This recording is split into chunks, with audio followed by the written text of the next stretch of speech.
Hey, what's up guys? What are we getting into today?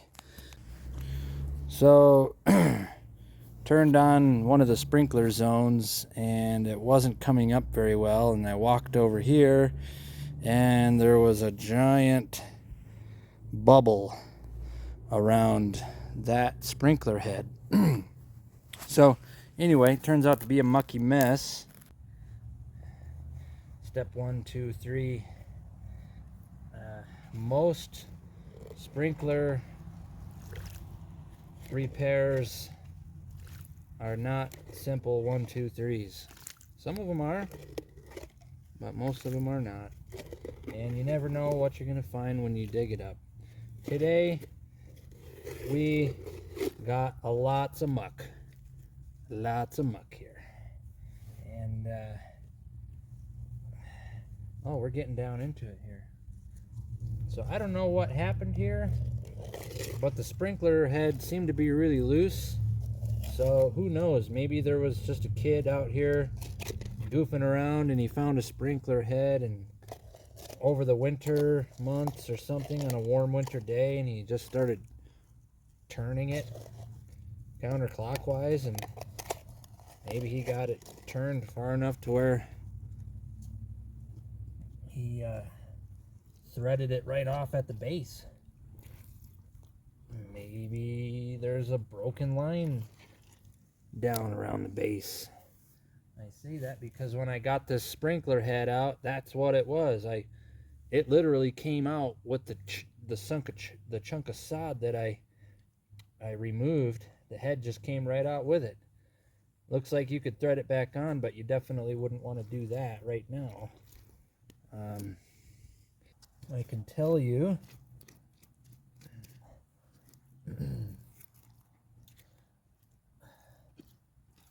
a lot of what I find is when people do their own sprinkler heads, they'll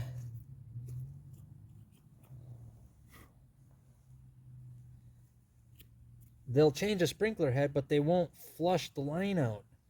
It's very important to flush the line out, because when a sprinkler head breaks, naturally dirt and junk, little gravel and debris will get down in the sprinkler line. Then you turn it back on and it's going to clog your filter, or it could push further down to the next head and clog the next sprinkler head. And so, you know, sometimes you can dig them up, take the head off, pop the new one back on, and you don't have to flush it out, because you know there was no dirt that got in there. It was just a cracked sprinkler head or a cracked fitting, and you dug out an adequate hole. And I've showed you this in another video, that when you have your new head ready to go on, you get your old head off, water's pushing out, so you know there's nothing going in, boom, you screw the new one on. No biggie. I'm trying to figure out what I'm looking at here. It looks like some sort of riser down in here. I don't know if you can see it. My hands are so muddy. But I'm gonna just try to. So that's the 3/4 female pipe thread. I can see I've got zone line here, zone line there. It's just a T fitting.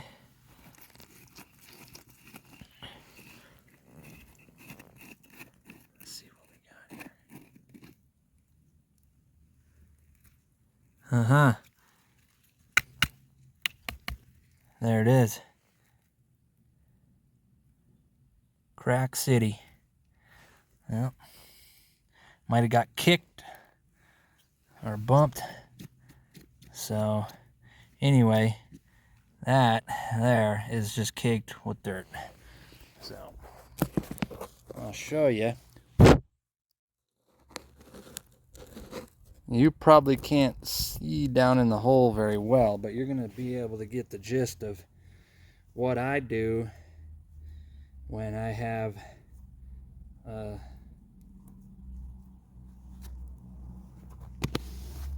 line that I gotta flush out. So, see if I can get some of that dirt out of that. My goodness, that is bad.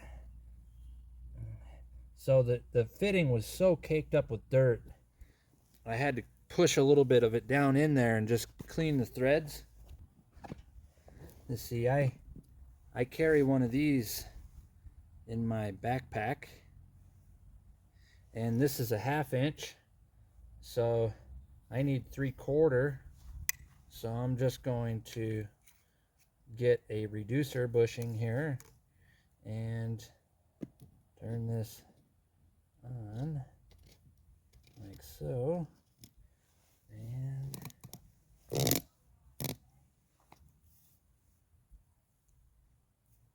elbow's nice because it's side discharge.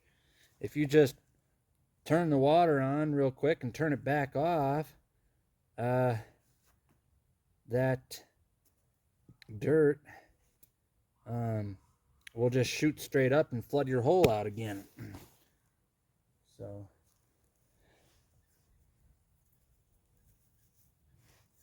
I'm going to go ahead and save my customer a little bit of money, because this sprinkler head looks to be in pretty good shape.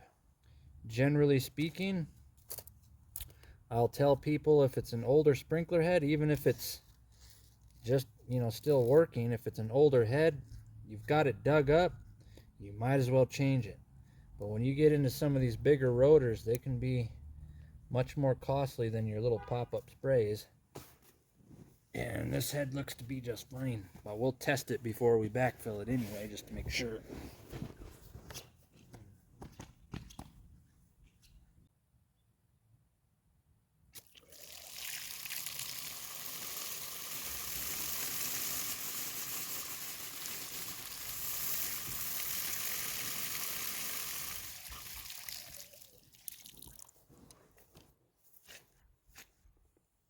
Great.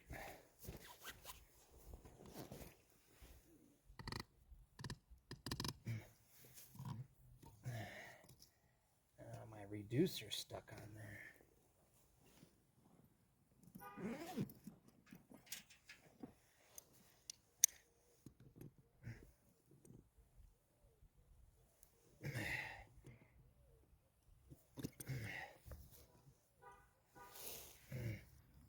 Much like changing an actual sprinkler head, I'm going to have my head ready.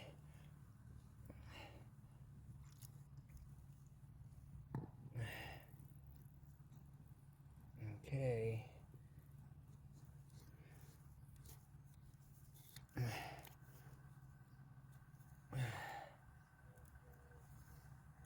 I got my arrow pointing that way, so that when this pops up, I know it's going to shoot that way. I'm going to turn it on and try to get back over here to double check to make sure there isn't anything else broken down around it, and that this head is still shooting good before I backfill this thing. You know, the downside to this is, even though I flushed it out, this was a T fitting, so whichever direction the water flow is going, there's a good chance that there's still some junk in there that's going to get pushed down to the next head.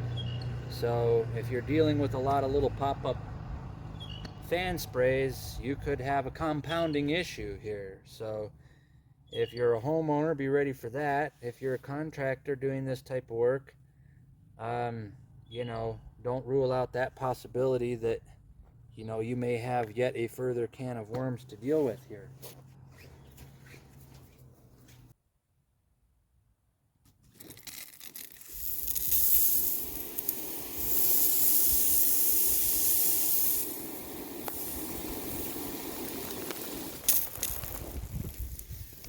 Whew.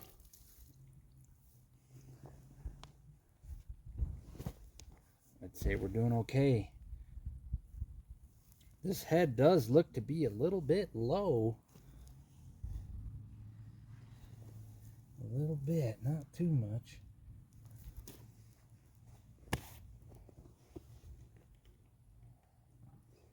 Yeah, a little bit though, because this was probably what they used that for, was a riser. So it might be too tall, but what I've done is taken the 3/4 threaded coupler, put a Schedule 80, the smallest Schedule 80 nipple you can get, in there.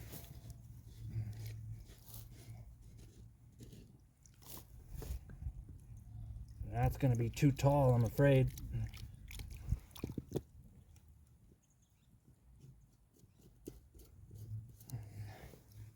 Although, boy, I don't know. I think that's going to be good. There's a lot of sod here. It's pretty darn thick. Yeah, that's going to work. That is going to work. Yeah. Nice. I'm going to get this bit of water here.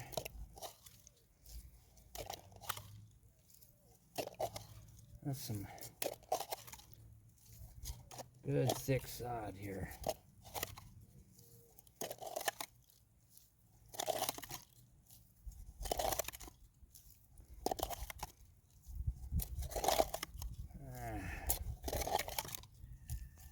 Yeah.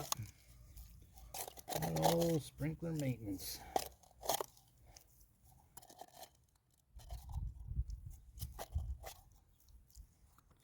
Okay.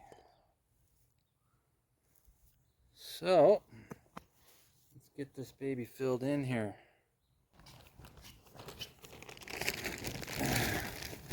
So I always tell people, I've probably heard me say this before,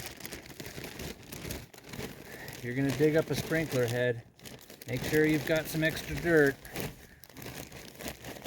because it's not very often you'll ever have enough dirt to go back in. A lot of the reason being is that you know, you're packing it in, or maybe you found a couple rocks, and you know, it's never really good to put rocks around sprinkler heads. So like, here's one. I got some pretty mucky stuff here going back in with. I put a little bit of my dry soil in the bottom. I'm putting some muck in here. Oh yeah, some mucky muck. Oh, the mucky muck.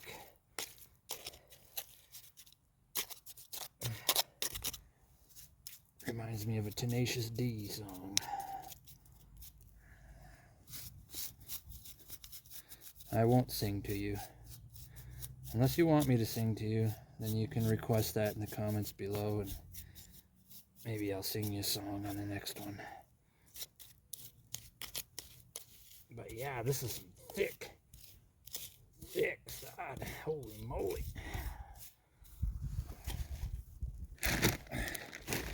Now, keep in mind, I got my sod chunk that's got to go in there yet. So I don't want to get too much soil in here, otherwise your sod, there's no room for your sod chunk to go, or as they call it, a donut, because you cut your sod out, it's got a hole in the middle, the sod donut.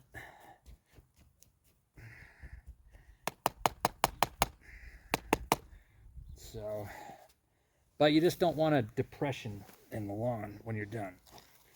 That head's gonna go right back where it was. Oh yeah, that's beautiful.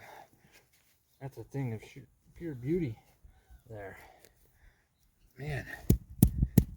And then rubber mallet is a handy deal. I don't know where this extra sod came from, but I'll get it in there. A little bit of dirt here. Get that in there. What I say generally here is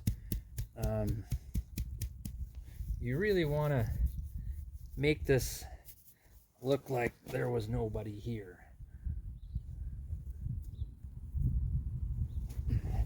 So fluff up the grass again, try to clean up that muck and get the grass to stand up straight around it, like nobody was ever here. That really makes a job well done, and you won't be having a barbecue or somebody walking by and saying, "Well, it looks like you had some sprinkler troubles." Oh yeah, it's because I hate my damn sprinkler system. Every time I fire it up, I got something wrong with it. Well, fear not. That is what we're here for. So, until next time, stay green.